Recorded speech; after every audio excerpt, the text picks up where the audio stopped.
오늘 우리에게 주시는 하나님의 말씀을 봉독하겠습니다. 로마서 3장 1절로 4절입니다. 그런즉 유대인의 나음이 무엇이며 할례의 유익이 무엇이냐? 범사에 많으니 우선은 그들이 하나님의 말씀을 맡았음이니라. 어떤 자들이 믿지 아니하였으면 어찌하리요? 그 믿지 아니함이 하나님의 믿부심을 패하겠느냐? 그럴 수 없느니라. 사람은 다 거짓되되 오직 하나님은 참되시다 할지어다. 기록된 바 주께서 주의 말씀에 의롭다함을 얻으시고 판단받으실 때에 이기려 하심이라 함과 같으니라. 아멘. 로마서 강의 33번째 시간입니다. 오늘은 오직 하나님은 참되시다란 제목으로 설교를 하겠습니다. 오늘 설교의 시작은 지난주 설교로부터 시작해야 한다고 봅니다. 지난주 설교를 잘 떠올려 보십시오. 유대인의 유익이 무엇이냐라는 지난주의 질문에 오늘 본문은 말씀을 받았다, 맡았다는 것이 유대인의 유익이라고 그렇게 말씀을 드렸죠. 왜 그것이 유익이냐?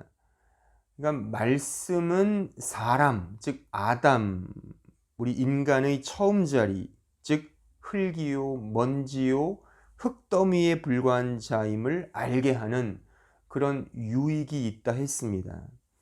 곧 하나님의 은혜 없이는 살 수 없는 자가 바로 말씀을 맡은 자의 유익인 것입니다.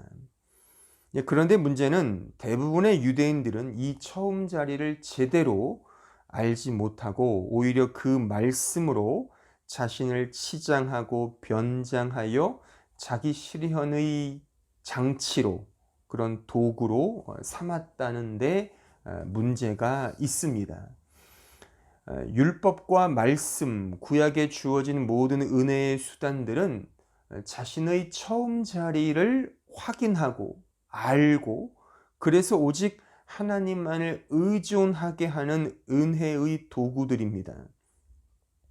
그리고 그것은 결국 메시아를 대망하게 하는 것이죠. 오직 예수 그리스도만이 필요하다. 왜요? 인간은 흙더미에 불과한 존재이기 때문에, 죄인 그 자체이기 때문에 우리의 힘으로 어떻게 할 수가 없는 것이죠. 그런데 사람들은, 즉 타락한 인간들은 그 모든 은혜의 도구들을 자기를 높이는 종교적 수단으로 사용했고, 그래서 메시아마저도 나사렛 예수를 고대한 것이 아니라 로마 제국으로부터 자신들을 해방시켜 줄 그 다윗의 영광, 그러니까 제국의 제2의 다윗 왕을 기대했던 것입니다. 그건 성경에서 말하는 메시아상이 아니죠. 그러니까 대부분의 유대인들은 지금도 이런 믿음을 갖고 있지 않습니다. 메시아를 믿지 않습니다. 하나님을 향한 믿음이 없습니다. 아무리 그 진리에 대해서 말해도, 말씀을 말해도 유대인들은 알아먹지 못한다 말입니다. 유대인에게서 말씀이신 예수, 진리이신 예수가 나오셨음에도 불구하고 도리어 그들은 그 예수를 죽이고 말았죠. 왜요? 그 이유가 뭡니까? 자신의 마음에 들지 않기 때문에 예수를 죽인 겁니다. 자신들이 기대하는 메시아와 전혀 상반된 메시아였기 때문이죠. 하나님의 말씀을 받았는데 그 말씀이 말하는 진짜 유익은 모른 채 오히려 그것과는 정반대인 하나님 없이도 살 수 있다, 스스로 왕이 되는 것, 그것을 추구했던 것이죠. 그러니까 진정한 믿음의 길을 걷기보다는 종교 노름을 하고 있었다는 것입니다. 그래서 결국 유대인들은 예수를 믿지 않고, 믿었다 하더라도 극히 적은 수만 예수를 믿게 되었습니다. 그런데 오히려 유대인들은 이 사실을 근거로 하여 하나님의 신실성을 의심하고 비난하고 있습니다. 그것이 오늘 우리가 읽은 이 본문의 말씀인 것이죠. 특히 3절의 말씀이 그러한 하나님의 신실성을 의심하고 비난하는 그런 질문인 것입니다. 자, 3절을 다시 한번 보십시오. 어떤 자들이 믿지 아니하였으면 어찌하리요? 그 믿지 아니함이 하나님의 미쁘심을 패하겠느냐? 여기서 어떤 자들은 유대인을 가리킵니다. 그러니까 하나님께서 택하셔서 말씀을 맡기셨는데 정작 그들 가운데는 믿는 자가 별로 없다는 겁니다. 그래서 오히려 하나님의 미쁘심, 하나님의 신실성, 하나님의 능력을 의심하고 있는 것이죠. 이런 말입니다. 하나님이 택하신 자들이 왜 믿지 않지? 이것은 결국 하나님이란 존재가 별로 신통치 않은 증거 아니야. 하나님다운 능력이 없는 거잖아. 어떻게 당신께서 택하셔서 말씀을 주셨는데 그들이 믿지를 않아. 이건 분명 하나님의 능력이 형편없다는 사실을 증명하는 거야. 하나님은 미쁘시지 않아. 하나님은 신실하지 않아. 하나님은 능력이 없어 라고 하는 그런 비아냥 섞인 조롱 섞인 그런 질문인 것입니다. 그래서 하나님을 믿을 수 없다고 말하는 겁니다. 그게 무슨 하나님이야? 어떻게 하나님의 능력이 없어? 자신이 택한 백성들조차 믿게 하지 못하다니 그게 무슨 하나님이야? 이런 아우성인 것입니다. 이것이 얼마나 간교하고 교활한 비난적 질문이냐면 잘 생각해 보세요. 마치 이런 겁니다. 그 자식이 부모를 가장 크게 욕보이는 게 이런 말이죠. 이러려고 나를 낳았어요? 이거 하나 못 해주면서 부모는 무슨 부모? 나 집 나가서 독립할 거야. 뭐 이런 거잖아요. 그러니까 말하자면 오늘 본문 3절이 그런 말이라는 겁니다. 하나님은 무슨 얼어 죽을 하나님, 자기 백성도 지키지 못하면서 뭐 이런 뉘앙스인 것입니다. 이러한 가시돋친 질문에 대한 성경의 답은 의외로 담담하고 차분합니다. 하지만 엄중하고 무겁게 선언되고 있죠. 오늘 본문 4절입니다. 우리 다 같이 읽어보겠습니다. 시작. 그럴 수 없느니라. 사람은 다 거짓되되 오직 하나님은 참되시다 할지어다. 기록된 바 주께서 주의 말씀에 의롭다함을 얻으시고 판단받으실 때에 이기려 하심이라 함과 같으니라. 보십시오. 인간은 다 거짓된 존재다. 오직 하나님만이 참되시다. 이게 답이라는 겁니다. 하나님은 참되시다. 하나님이 능력이 없다고? 하나님 미쁘시지 않다고? 아니야. 오직 하나님만 참되라고 그렇게 성경이 말하고 있는 것입니다. 여기에 하나님이 참되시다란 문구는 헬라어로 이런 말입니다. 호테오스 알레테스. 말 그대로 하나님만이 진짜 신실하고 믿을 만한 분이시다라는 뜻입니다. 이 알레테스라는 말은 알레테이아, 이 진리라는 단어의 형용사형입니다. 하나님만이 믿을 만한 분이야. 인간은 다 거짓되지만 하나님만이 진실하신 분이야.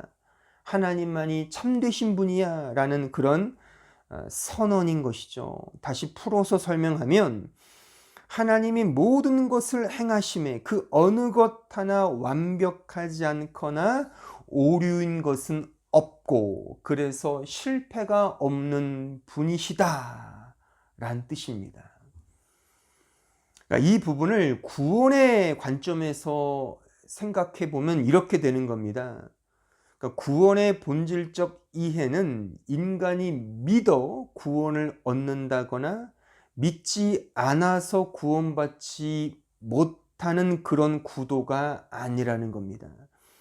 그러니까 믿고 믿지 않는 것조차 하나님의 계획과 그의 뜻 속에 포함되어 있다는 설명입니다. 그러니까 유대인들이 자신들은 믿지 않았다는 거지 않습니까? 그래서 그 믿게 하지 않으신 하나님은 실패자다라는 그런 비아냥 섞인 질문에 아니, 하나님의 계획과 뜻이 있는 거야. 그러니까 믿지 않는 것도 하나님의 뜻이다라고 하는 것이죠. 그것이 말하자면 하나님이 세우신 진리, 알레테이아라는 그런 의미인 것입니다. 그러니까 쉽게 말하면 이런 말이죠. 사람이 믿어 주어야 하나님의 구원이 완성되는 것이 아니라 말입니다. 사람이 믿지 않으면 하나님의 나라가 텅텅 비거나 망하거나 따분해지거나 왜소해지거나 힘이 없어지는 것이 아니라 말입니다. 하나님의 일은 인간에 의해서 인간으로 말미암아 인간을 통해서 이루어지는 것이 아니라 전적으로 하나님의 뜻과 의지와 능력으로 되어진다는 것입니다. 이것을 성경은 하나님의 전적인 은혜라고 그렇게 명명하고 있습니다. 인간의 자유의지가 인간의 구원과 영원한 생명에 하등 영향을 끼치지 않는다는 말입니다. 오히려 사람의 자유의지는 죄와 악만을 선택할 뿐이죠. 타락한 인간의 자유의지는 하나님의 뜻과 은혜에 반항하고 적대적으로 반응할 뿐입니다. 그러니까 타락한 인간의 자유의지는 하나님을 섬기지 못합니다. 또 은혜를 알고 믿는 신자라 하더라도 하나님의 매 순간의 은혜가 없으면 그의 의지는 죄를 짓는 쪽으로 갈 수밖에 없다는 겁니다. 그러니까 매 순간 하나님의 은혜가 절실하고 요구되고 필요하다는 그런 말씀인 것이죠. 로마서 14장 22절에 가보시죠. 내게 있는 믿음을 하나님 앞에서 스스로 가지고 있으라. 자기가 옳다 하는 바로 자기를 정죄하지 아니하는 자는 복이 있도다. 의심하고 먹는 자는 정죄되었나니 이는 믿음을 따라하지 아니하였기 때문이라. 잘 보세요. 거기요. 믿음을 따라하지 아니하는 것은 다 죄니라. 그러니까 믿음을 따라하지 않는 모든 것이 죄라 합니다. 즉 인간의 자유의지는 자기 원하는 대로 선악의 구분을 갖고 실천합니다. 그러니까 선악과를 따먹은 자의 증거가 이거죠. 자기 스스로 판단하고 생각해서 그 선악 판단의 기준에 따라서 자기 마음대로 살죠. 그게 죄라고 하는 것입니다. 그래서 인간은 본래 하나님을 향해 가기보다, 즉 믿음으로 살기보다 자신이 원하는 쪽으로 가고 그렇게 산다는 것이죠. 그러니 인간이 자신의 자유의지로 하나님을 믿고 섬긴다는 것은 어불성설입니다. 하나님의 은혜로운 간섭이 없으면 한 발자국도 움직이지 못하는 존재가 바로 아담, 인간인 것입니다. 그런데 복음을 모르는 자들은, 은혜를 모르는 자들은, 말씀의 유익을 깨닫지 못한 자들은 현상과 결과를 보며 하나님의 실력을 비웃습니다. 은혜라는 것이 고작 이 정도밖에 안 돼? 어떻게 믿게 하지 못하는 거야? 그렇게 말한다는 겁니다. 근데 그 믿지 않는 것조차 하나님의 뜻과 계획의 한 모습이라고 하는 것입니다. 성경은 인간이 생각하는 것과는 전혀 상반되게 그 모든 것이 하나님의 주권적 은혜로 이루어지고 성취되었음을 강조합니다. 심지어 믿는 것뿐만 아니라 믿지 않는 것까지도 포함해서 하나님의 뜻과 계획이 이루고 성취되고 완성된다고 그렇게 가르치고 있습니다. 자, 로마서 9장 9절에 가보시죠. 14절까지 보겠습니다. 잘 들어보세요. 또한 눈으로 이 자막 성경 구절을 잘 보시고, 또한 성경책이 있으신 분들은 성경책을 찾아서 메모해 보세요. 그냥 화면 한번 보고 끝나는 것이 아니라 성경을 공부하는 마음으로 이렇게 배우시려고 한다면 성경책을 가지고 보셔야 합니다. 메모도 계속 하시고, 또 이해가 안 되시면 여러 번 계속 돌려서 보십시오. 들으십시오. 만만한 이해가 아닙니다. 그냥 한 번 듣고 아 그런 거구나 그렇게 이해하시면 안 됩니다. 이게 매우 우리를 혼돈하게 하는 그런 의미거든요. 그러니까 아주 클리어하게 정리하고 있으셔야 합니다. 자, 9절 보겠습니다. 약속의 말씀은 이것이니 명년 이때에 내가 이르리니 사라에게 아들이 있으리라 하심이라. 그뿐 아니라 리브가가 우리 조상 이삭 한 사람으로 말미암아 임신하였는데 그 자식들이 아직 나지도 아니하고, 자 보세요. 잘 보세요. 무슨 선이나 악을 행하지 아니한 때에 택하심을 따라 되는 하나님의 뜻이 행위로 말미암지 않고 오직 부르시는 이로 말미암아 서게 하려 하사 리브가에게 이르시되 큰 자가 어린 자를 섬기리라 하셨나니 기록된 바 내가 야곱은 사랑하고 에서는 미워하였다 하심과 같으니라. 그런즉 우리가 무슨 말을 하리요?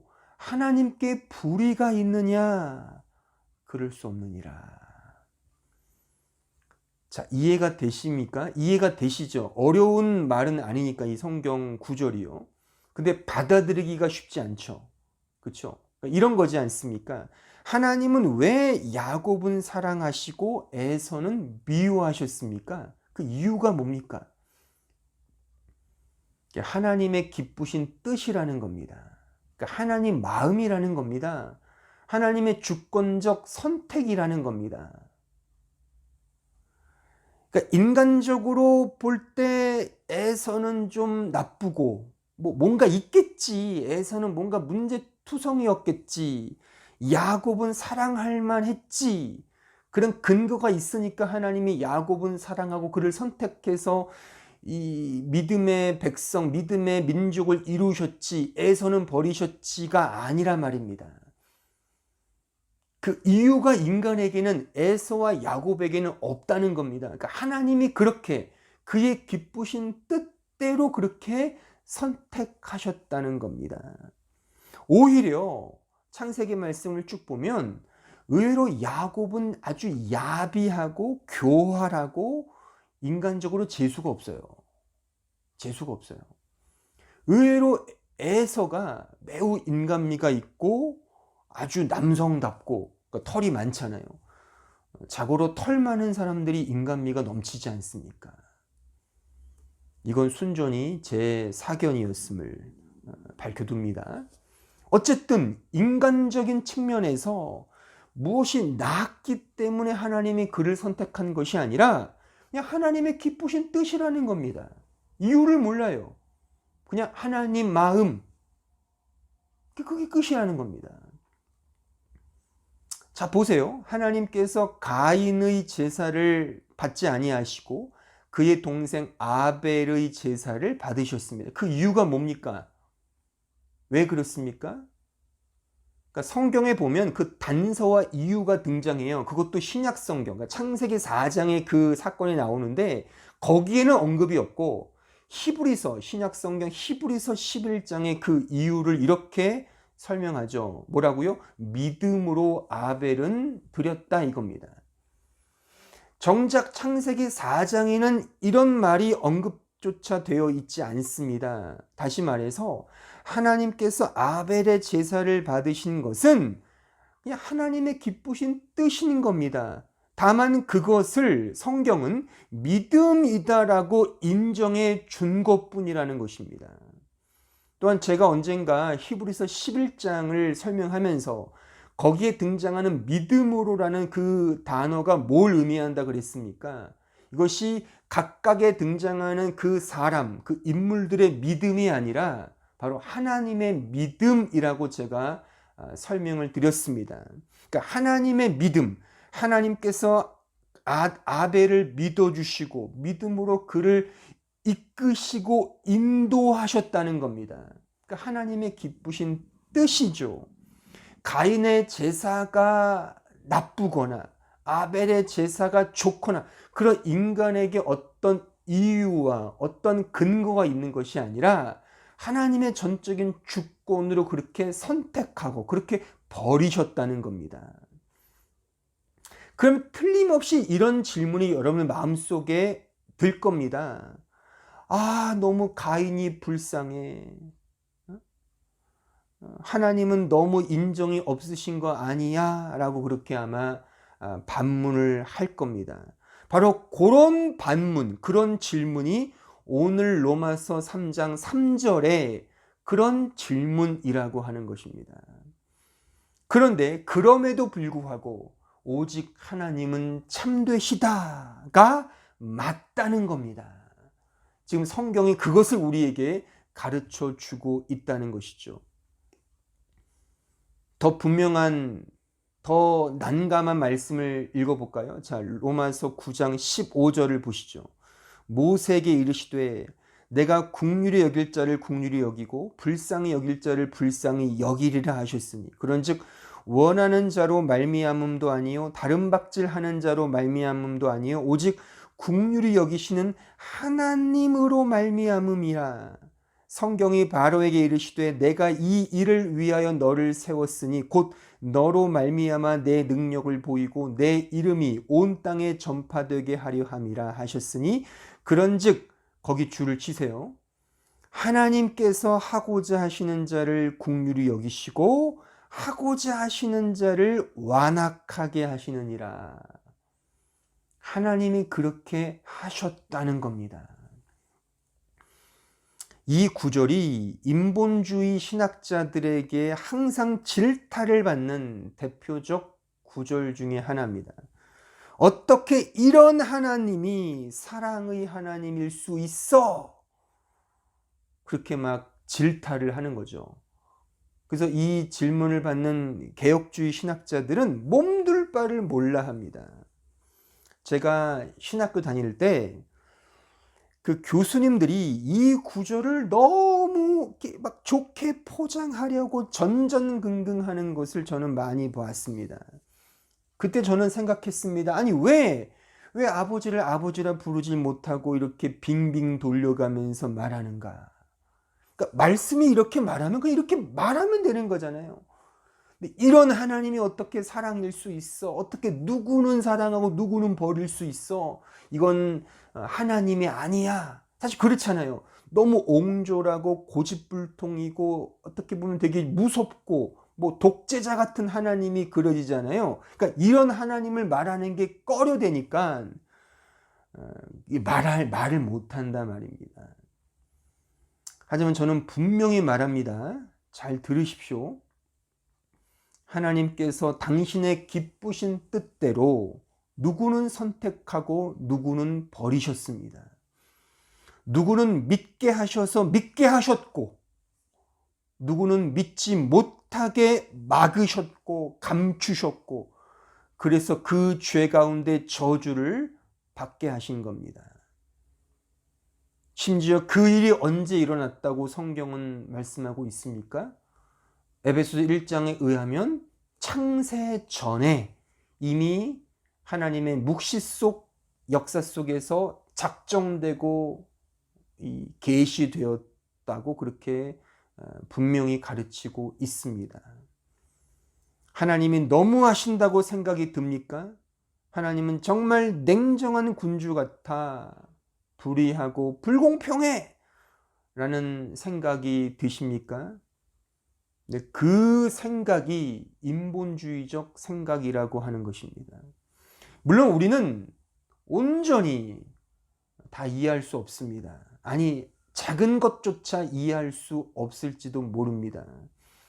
그래서 다만 겸손히 기도할 뿐이죠. 기도하십시오. 더 많이 기도하시고 이 놀라운 은혜를 나에게 허락하신 하나님께 감사하십시오. 또한 이 고백밖에 할 게 없죠. 나는 잘 모릅니다. 그러나 한 가지 분명한 것은 있으니 하나님은 참되십니다. 이 고백, 오늘 4절의 고백 아닙니까? 그죠? 4절을 다시 읽어보겠습니다. 그럴 수 없느니라. 그러니까 하나님은 미쁘시지 않다라는 그 어떤 질문과 혼란에 이렇게 성경은 답하고 있죠. 그럴 수 없다. 오히려 사람은 다 거짓되되 오직 하나님만이 참되시다 할지어다. 기록된 바 주께서 주의 말씀에 의롭다함을 얻으시고 판단받으실 때에 이기려 하심이라 함과 같으니라. 제가 이게 이제 시편의 말씀을 인용한 거거든요. 기록된 바 이하 말씀, 이건 제가 다음 주에 더 자세히 제가 설명해 드릴 겁니다. 그럼 왜 이제 우리가 좀 더 한 걸음 더 들어가서 생각해 볼 것은, 제가 지금까지 설명한 이 진리들을, 이 진술들을 토대로 하여 한 걸음 더 들어가서 생각해 볼 것은, 그럼 왜 사람들은 이렇게 성을 내고 하나님을 비난할까 하는 이 질문에 대한 답을 좀 찾아가 보자는 겁니다.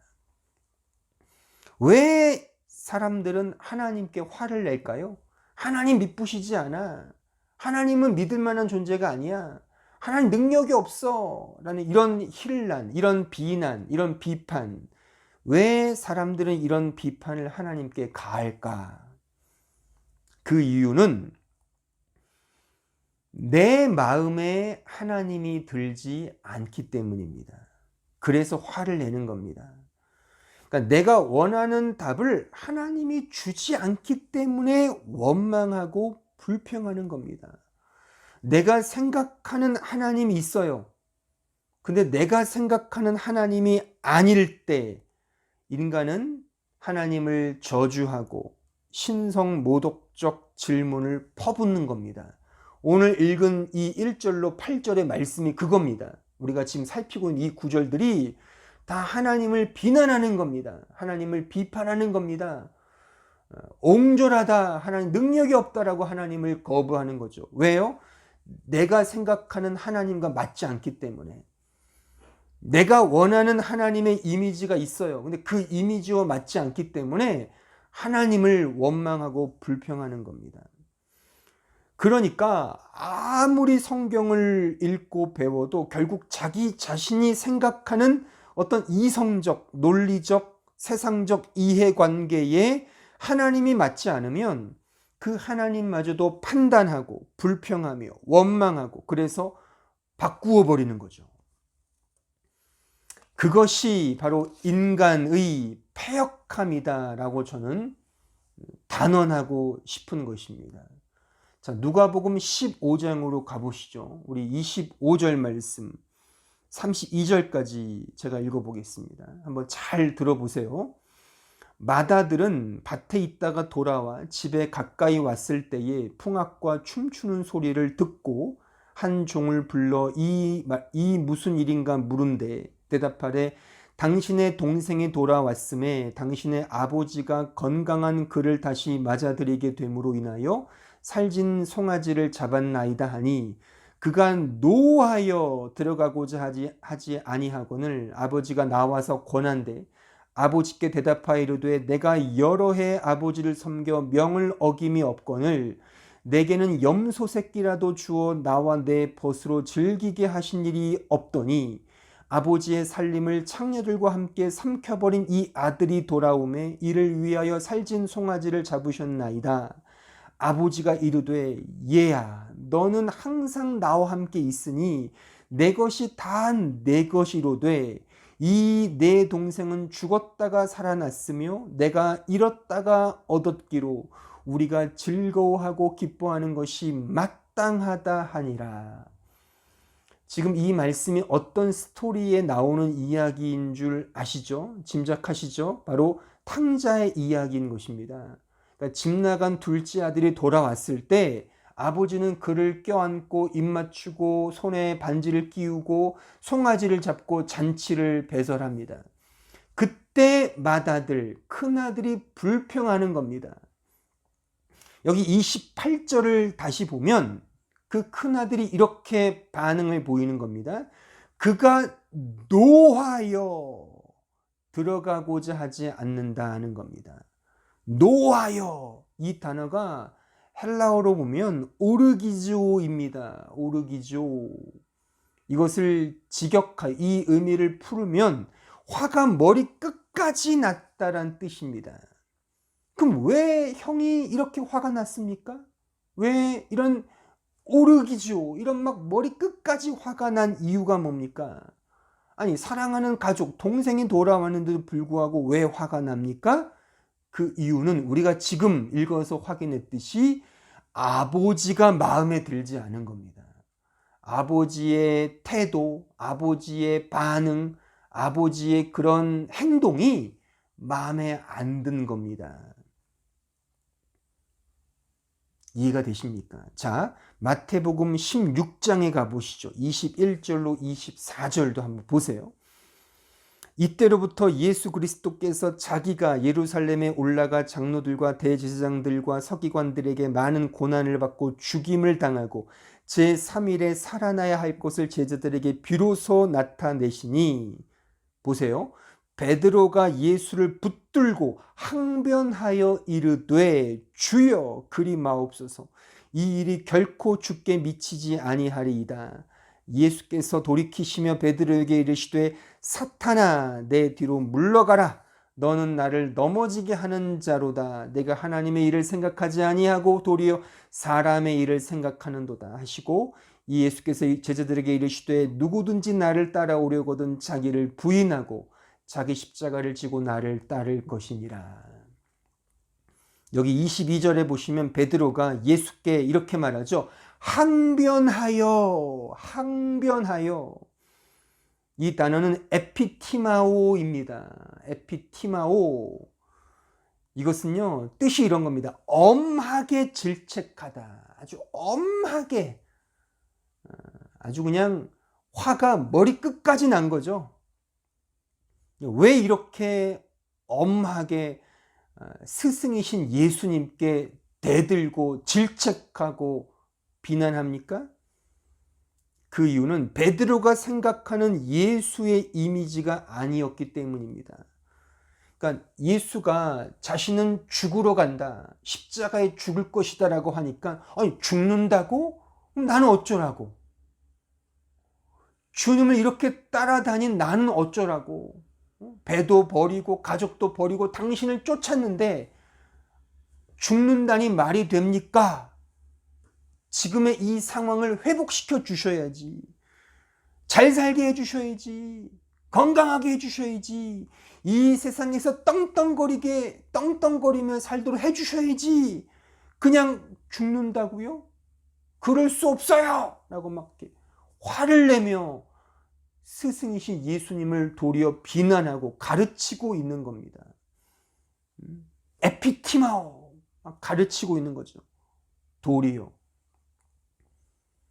하지만 예수님은 분명히 말씀하십니다. 나를 따라오려거든 자기를 부인하고 자기 십자가를 지고 나를 따라야 하느니라.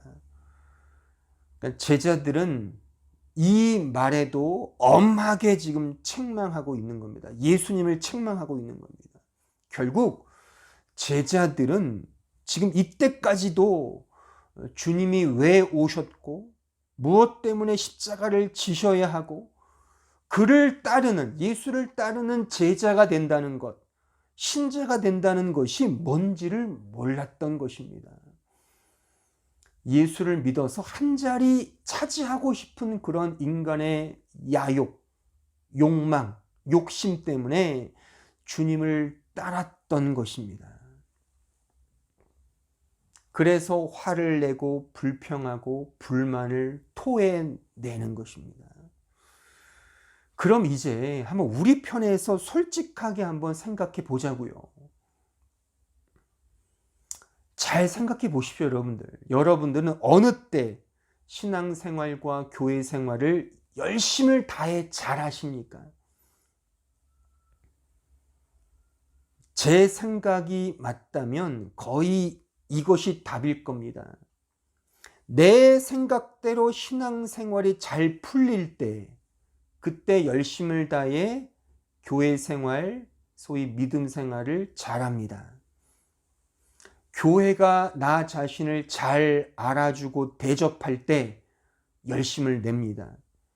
자신의 가치가 교회에서 돋보일 때 잘합니다. 나의 믿음이 남들 앞에 멋지게 드러날 때, 인기가 높아질 때, 이해관계가 늘어날 때 열심을 냅니다. 만약 이러하지 않다면 있던 열심도 사라지죠. 그리고 자신의 뜻에 맞지 않는 교회 바꿉니다. 자신과 맞지 않는 목사 바꿔버립니다. 심지어 하나님마저도 바꿔버립니다. 아닌 것 같습니까? 왜 개신교에 그렇게 많은 교파와 교단이 있는 줄 아십니까? 제가 나중에 시간 될 때 한국 교회의 교파와 교단의 역사에 대해서 제가 한번 디테일하게 제가 설명해 드릴 때가 있을 겁니다. 실상을 알면 매우 씁쓸해집니다. 그래서 대부분의 목사들이 이 부분을 말을 하지 않아요. 근데 저는 분명히 말하건대 거의 90% 이상이 이해관계에 따라서 다 나누어진 겁니다. 돈 때문에, 그리고 정치적 권력 관계로 인하여 다 나눠진 겁니다. 그렇다고 로마 카톨릭은 하나잖아요, 교단이.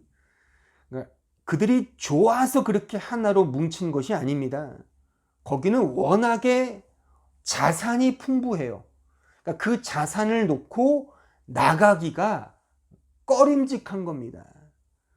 그 자산을 놓고 새로운 종단을 만들 유혹이 들지 않는 거예요. 그러니까 그 안에서, 풍부한 자산 안에서 막 치고받고 싸우는 거죠.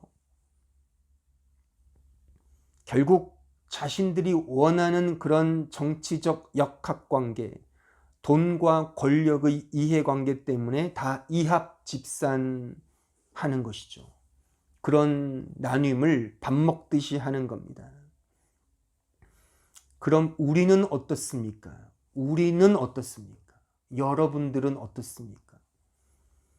사실 거의 다 우리는 우리 자신을 하나님으로 생각하지 않습니까? 우리 자신을 잘 돌아보십시오. 미국의 천문학자인 칼 세이건은 이렇게 말했습니다. 믿는 사람에게는 그 어떤 것도 설득시킬 수 없다. 왜냐하면 그들의 믿음은 증거에 근거한 게 아니라 믿고 싶은 간절한 필요에 기초하고 있기 때문이다. 이 칼 세이건은 세미 무신론자입니다. 신의 존재를 믿기도 하고 믿지도 않는, 그의 책을 보면 그렇게 그가 서술하고 있습니다. 그런 세미 무신론자인 그가 유신론자인 기독교인을 지금 제가 인용한 그 글귀로 비판하고 있는 겁니다. 이 기독교인들은 아주 무대뽀인들이야, 맹목적인 존재들이야, 이런 근거가 없어, 그러니까 자신들이 간절히 믿고 싶은 대로 믿고 행동하는 것 뿐이야 라고 그렇게 아주 지금 비난하고 있는 거 아닙니까? 그런데 저는요, 이 글귀 속에서 이 시대 속에 자칭 기독교인이라고 하는 사람들을 떠올려 봅니다. 말씀을 해도 믿지 않는 그리스도인, 성경을 가르쳐도 믿지 않는 그리스도인, 순종하지 않는 그리스도인, 바로 이들을 향해 이 글귀가 더 잘 어울리지 않는가 저는 씁쓸하게 생각해 봅니다.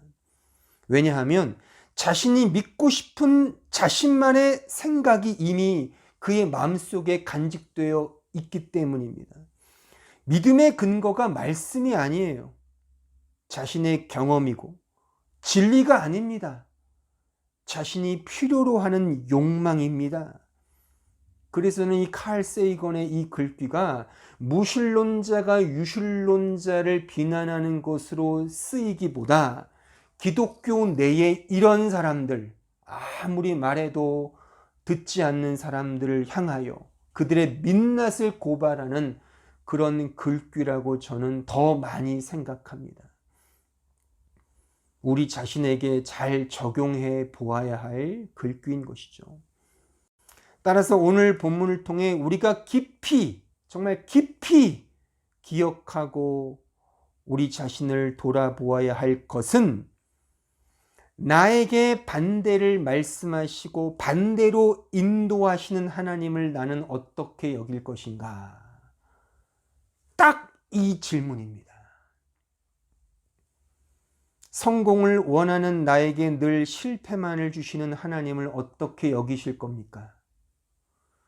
세상의 편안한 삶을 원하는 나에게 그런 삼겨야 하는, 그렇게 고되고 힘든 고난의 길을 가라 하시는 하나님을 어떻게 여길 것입니까? 무병장수하고 싶은 나에게 항상 육체의 가시를 주시는 하나님을 어떻게 여기실 겁니까? 내가 생각하고 기대하는 것과는 전혀 다른 길로, 완전히 반대되는 길로 인도하시는 하나님을 어떻게 여기실 거냐, 그 질문인 것입니다. 고린도후서 11장 23절로 30절을 보십시오. 그들이 그리스도의 일꾼이냐 정신없는 말을 하거니와 나는 더욱 그러하도다.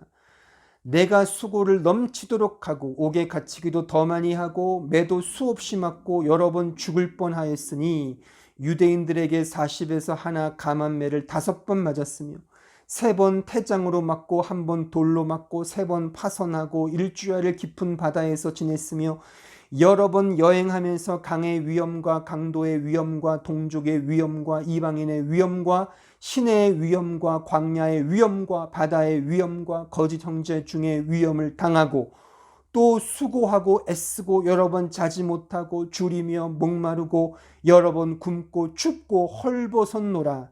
이 외에 이런 고사하고 아직도 날마다 내 속에 눌리는 일이 있으니 곧 모든 교회를 위하여 염려하는 것이라. 누가 약하면 내가 약하지 아니하며 누가 실족하게 되면 내가 애타지 아니하더냐. 내가 부득불 자랑할진대 내가 약한 것을 자랑하리라. 우리는 이 사도의 삶을, 지금 이 고백의 말씀을 너무 추상적이고 지나친 영웅담, 소설로 이해하고 읽곤 합니다. 그래서 자신에게 매우 비현실적으로 적용하는 거죠. 그러니까 제 말은 뜬구름 잡으면서 이 성경을 이해한단 말입니다. 그렇게 하시면 안 됩니다. 매우 리얼하게, 실제적으로, 구체적으로 정말 내 주변에서 일어날 만한 케이스로 적용해야 할 말씀입니다. 지금 이 사도 바울의 이 신앙의 삶을 통해 받은 고난의 이 여정들을 말입니다. 그렇게 이해하지 못하면 이 말씀은 늘 뜬구름 잡는 말씀이 되고 맙니다. 여러분들이 기대하고 원하는 것과는 반대로 고난과 어려움이 몰려올 때 지금 이 바울이 고백한 것처럼 내가 부득불 자랑할진대 내가 약한 것, 즉 이 고난 일들이잖아요. 이 고난의 것들을 오히려 도리어 자랑하리라. 이 고백을 할 수 있느냐 말입니다. 오늘 본문으로 말하면 오직 하나님은 참되십니다 라고 감사의 노래를 부를 수 있냐는 말입니다. 우리를 인도하시는 하나님은 참되십니다. 아멘이십니까? 아멘이십니까? 이 아멘의 고백은 지금 나의 환경과 처지가 참되다는 고백입니다. 내 환경과 여건이 어떠하든 간에 진정 하나님만이 참되십니다 라는 그런 고백인 것이죠. 정말 하나님만이 참되시다고 고백하십니까? 그 고난들이 하나님의 참되신 인도함입니다. 그런 고백이 되시냐 말입니다. 우리의 약함이 있잖아요. 우리가 그렇게 안 된다는 겁니다. 우리 약함은 매우 교묘하고 기민한 그런 죄된 기질이 있다는 것입니다. 그래서 언제나 약합니다. 약해요. 그 약한 것을 인도하시는, 그 고난으로 나를 이끄시는 그 하나님을 온전히 고백하기보다 그 약함을 자꾸만 강함으로 채우려고 하는 거죠. 그게 우리의 죄된 본질 아닙니까? 그 약함 그 자체를 하나님께 감사하며 기뻐하며 하나님은 참되다라고 고백하기보다 그 약함을 세상적인 것으로 채우려고 하는 인간의 욕망, 그 교묘한 죄성, 그것이 우리에게 날마다 나타나지 않냐, 그 지적인 것입니다. 그게 약한 거라는 거죠. 우리의 이 죄성이죠. 우리는 돈에 약합니다. 그렇죠? 돈에 약하지 않습니까? 육체의 욕망에 약합니다. 늘 음란하지 않습니까? 그 음란함에 약합니다. 지극히 가족 중심적이죠. 우린 가족에 약합니다. 여기서 가족이라는 말은 조폭 문화에서 있는 그런 유유상종, 비슷한 성향들끼리 동지애를 갖는 것, 그들끼리만 네트워크를 하는 것, 그렇게 해서 이루어지는 그 유유상종의 가족애, 매우 이기적인 조폭 문화죠. 이게 우리의 약함이지 않습니까? 이게 죄성 아닙니까? 무시를 당하거나 손해를 보는 것에 대해 극히 꺼려합니다. 이게 우리 약함이죠. 교회에서 희생한다고 말은 하지만 제가 앞서 말했듯이 그 희생은 내 인기가 올라가야 희생을 감내합니다. 인기가 올라가야 희생을 합니다. 그게 과연 진정한 희생이겠습니까? 내 인기가 올라가면 섬김을 감내합니다. 그게 과연 진정한 섬김이겠냐 말입니다. 다 쌤쌤이지 않습니까? 기브앤테이크죠. 주거니 받거니. 지극히 계산적인 처세라고 말할 수가 있는 것입니다. 특히 이민사회에서 인간관계는 거의 절대적이라고 해도 과언이 아닙니다. 매우 중요하죠. 그래서 의외로 참 관계가 좋기도 하지만 깨지기도 쉽습니다. 그러니까 믿는 도끼의 발등을 많이 찍히죠. 그러니까 소위 관계의 배신을 많이 당합니다. 그때 대부분은 이렇게 반응을 합니다. 나를 배신해? 그래, 잘 되나 보자. 한번 두고 보자. 너 아니면 소통할 사람이 그런 친구가 없으려고 다른 사람과 사귀면 되지. 이런 마음으로 이제 관계를 맺죠. 이게 우리 약함이라는 겁니다. 이게 인간의 죄된 교활함이죠. 제안해 보건대 신자라면 이래야 하지 않을까요? 어차피 인생은 늘 배신의 연속이고 관계는 깨지기 연속입니다. 신자라면 이런 반응이 나와야 합니다. 그래, 내가 사람을 믿었구나. 사람은 믿을 대상이 아닌데 오직 하나님을 의존하자로 가야 하지 않겠습니까? 하나님을 더 바라보자. 하나님을 신뢰하자. 나의 처음 자리를 깨닫자. 그러면 자연스레 관계에 있어서도, 인간관계에 있어서도 세상에서 하는 자존심을 내세우지 않겠죠. 그러면 오히려 그 인간관계도 내가 나를 포기하고 나를 부인하는데 안 될 수가 있겠습니까? 그리로 가야 되는데 죽자고 싸우는 거죠. 끝까지. 믿음의 격발로 나아가지 않는단 말입니다. 또한 우리는 의외로 뭔가의 열등감에 늘 사로잡힐 때가 많습니다. 그 열등감이 우리를 짓누릅니다. 그래서 그 약함을 만회하기 위해 열심히 살아가는지도 모릅니다. 그런데 신자라면 이 세상에서 말하는 열등감의 조건, 그 조건들에 해당하는 것에 막 살려고 아등바등 하는 것은 아니지 않냐는 겁니다. 오히려 세상이 말하는 열등감을 내가 가졌다면 오히려 이것이 나에게 은혜구나. 그 약함이 은혜니까. 은혜구나. 선물이구나. 그래. 약함 중에 하나님만이 강하심이지. 하나님은 참되십니다. 이 고백으로 가야 하지 않느냐. 그 말인 것입니다. 신자가 자신의 처음 자리를 매 순간 깨달으면 이 길로 가게 되어 있단 말입니다. 그런데 신자라는 사람이 자신에게 열등감을 갖게 한 그 당사자가 되고 싶어서 더 아등바등 살아간다면 거기에서 무슨 평안과 기쁨과 자유가 있겠냐 말입니다. 한국 사회는 유독 학벌주의가 강합니다. 인류대에 못 들어가고 이류대에 진학하면 인류대에 대한 열등감에 늘 사로잡혀 삽니다. 그런데 재밌는 게 뭔지 아십니까? 그런 열등감을 가진 이류대 사람이 삼류대 앞에서는 도리어 자신의 우월한 자기 자랑을 폼으로 갖고 있더라. 그 아이러니한 모습인 것이죠. 이것이 인간의 교묘함이죠.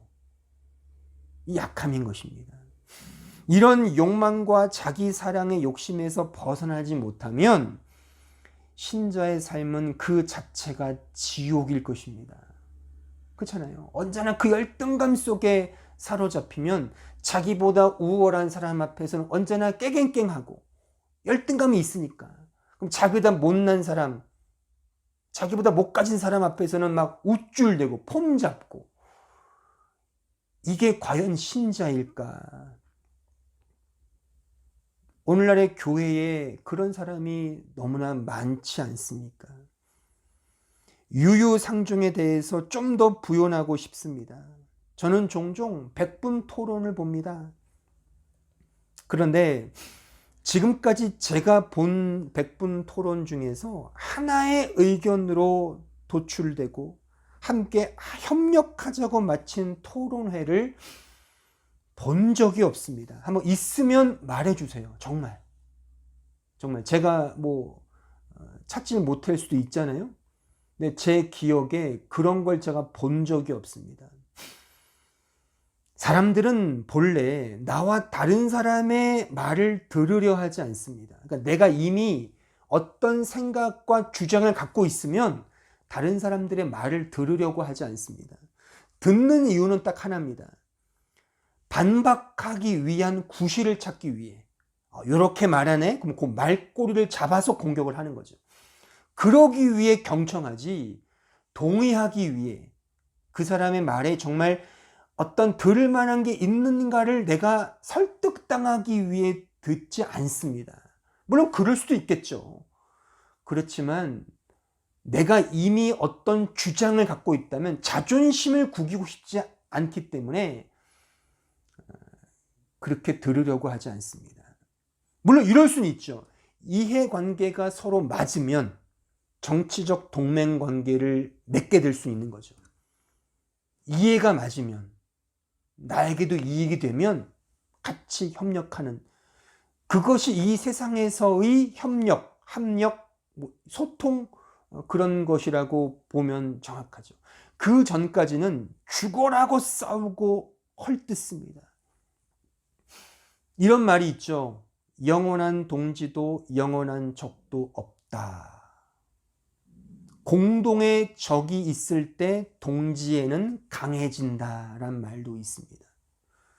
이 모두가 이해관계요 정치적 동맹관계인 것입니다. 이것이 우리의 약함이라는 것입니다. 교묘한 죄성이라는 거죠. 그래서 결국 교회도 바꾸고 목사도 바꿔치기 하고 하나님도 바꿔버리는 그런 신자 교회가 많아지는 것입니다. 그래서 우리는 날마다 이런 자기 자신을 부인하고 십자가를 지고 주님을 따라야 하는 것입니다.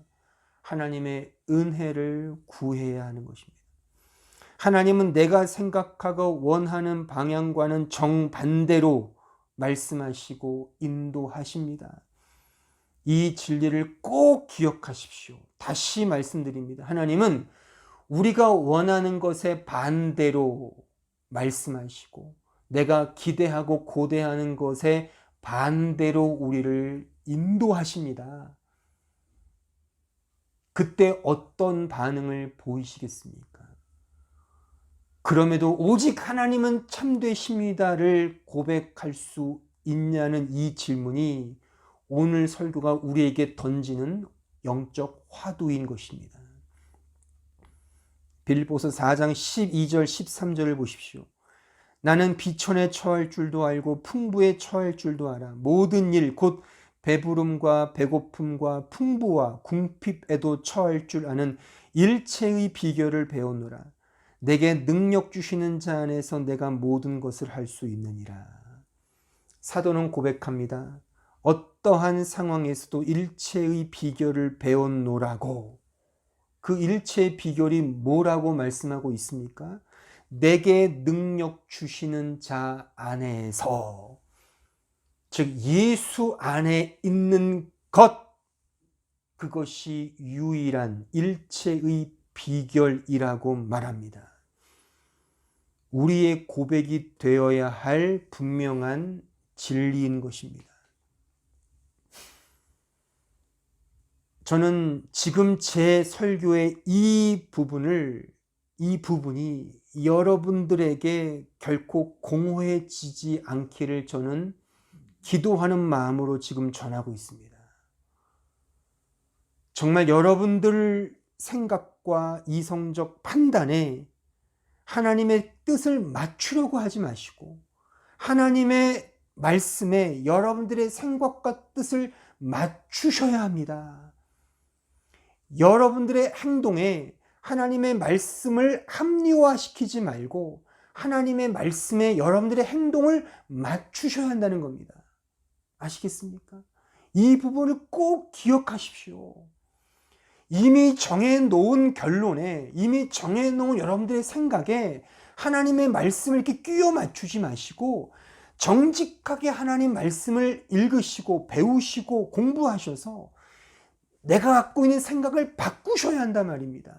이게 자기 부인 아닙니까? 자기를 죽이는 겁니다. 그러니까 정직하게 자기 자신을 성찰하는 거죠. 하나님 말씀을 이렇게 배우셔야 합니다.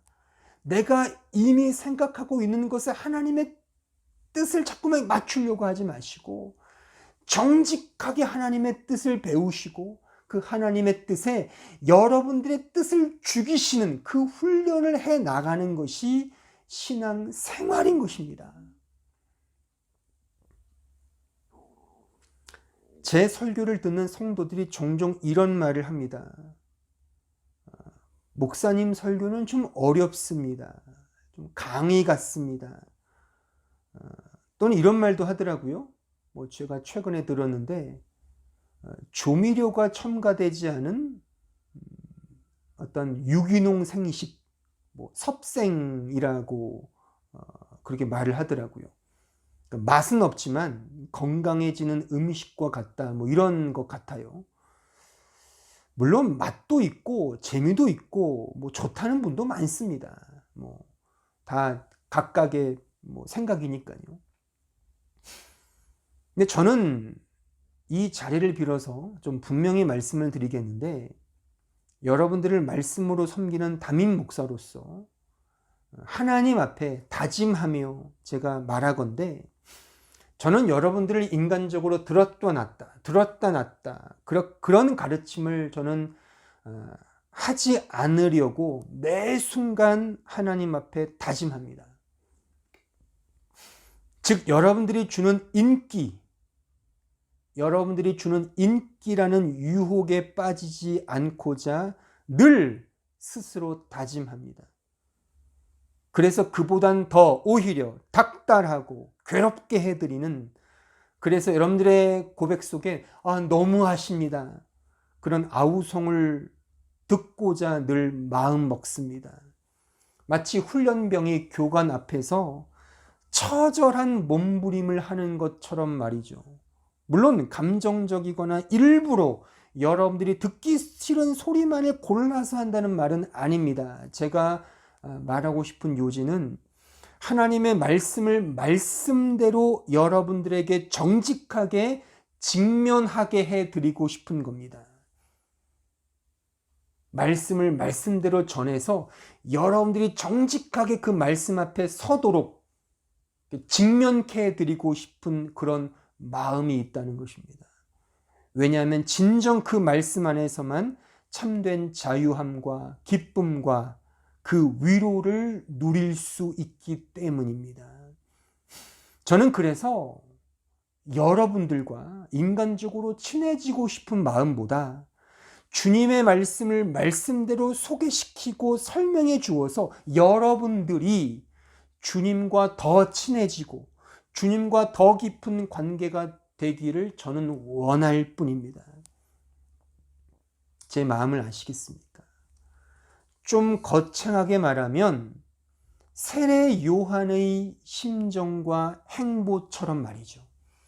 주님의 복음의 길을 닦아드리고 조용히 사라진 그 세례 요한의 사역처럼 말입니다. 그러니 제 마음을 아신다면 날마다 이 말씀 앞에 자신을 부인하시고 주님의 은혜를 구하시며 주님과의 관계를 날마다 성찰해 보십시오. 성찰해 보십시오. 이것이 믿음 있는 자의 신앙 여정인 것입니다. 중세시대 스콜라 신학자로 잘 알려진 토마스 아퀴나스는 이렇게 말했습니다. 신학은 말씀은 하나님에 의해 가르쳐지며 하나님을 가르치고 하나님께로 인도한다. 말씀을 외운다는 것은 자신을 버리는 것입니다. 자신의 소양과 지식과 능력을 고취시키기 위해 성경을 공부하면 그것이 유익이 아니라 말입니다. 또는 그것을 목적하여 성경을 공부하시면 그것은 성경을 제대로 공부하는 것이 아닙니다. 이 설교를 듣고 나의 소양과 나의 성경적 지식과 나의 됨됨이와 나의 어떤 실력을 쌓는 것으로 설교를 듣거나 성경을 배우시거나 공부하는 것은 전혀 잘못된 다른 길로 가고 있는 것입니다. 오히려 성경을 통해, 이 배움을 통해, 말씀을 통해 나를 죽이는 겁니다. 왜? 하나님께로 가는 것이기 때문입니다. 하나님께로 간다는 것은 나를 죽이는 것이거든요. 내 자신을 가지고 하나님께 갈 수 없습니다. 내가 그리스도와 함께 십자가에 못 박혀 죽는 겁니다. 죽어야 사는 겁니다. 죽어야만 하나님께로 가는 겁니다. 이 비밀을 아십시오. 성경의 배움과 알은 하나님께로 가는 겁니다. 하나님을 향해 사는 것입니다. 나를 향해 사는 것이 아닙니다. 풍선의 비유를 들어보셨습니까? 풍선 안에 공기가 없어야 불어지는 법 아닙니까? 똑같은 이치라는 거잖아요. 이미 공기가 채워져 있으면 더 이상 불어지지 않죠. 더 불면 결국 터지고 말죠. 우리의 생각, 경험, 느낌, 감정, 가치관, 철학, 배운 학식 등에 하나님의 복음의 은혜의 말씀이 대항하여 반대로 들어오십니다. 어떻게 해야 되겠습니까? 나를 깨야죠. 나를 버려야죠. 그 은혜 앞에 나를 던져야죠. 나를 죽여야죠. 나를 부인해야죠. 그래야만 하나님의 복음의 은혜 안으로 들어갈 수가 있는 것입니다. 그 은혜의 복음을 경험하지 못한 자는 오직 하나님은 참되시다, 이 고백을 진심으로 담아내지 못합니다. 단지 좋은 말이니까 시적으로 읊으면서 이런 말을 내뱉을진 모르지만 진심을 담아 오직 하나님만이 참되십니다. 이런 약함 중에 하나님만이 강함이십니다. 오직 이 약함을 자랑합니다. 나의 상황과 나의 여건과 지금의 이 엄중한 이 상황이 어떠하든 간에 하나님 당신 때문에 나는 만족합니다. 하나님 당신만이 참되십니다. 이 고백, 이것이 우리의 입술에 담아내야 할 유일한 고백인 것입니다. 그래서 저는 바라기는 우리 한마음 교우 모두가, 또한 이 영상을 보고 있는 모든 그리스도인들이 자신을 날마다 죽이며 나를 향해 대항하여 싸우러 들어오시는 하나님을 향하여 오직 하나님만이 참되십니다 라는 이 고백을 올려드리길 기대하고 소원합니다. 이러한 은혜가 우리 모든 성도들에게 가득하길 진심으로 빕니다. 다 함께 기도하겠습니다.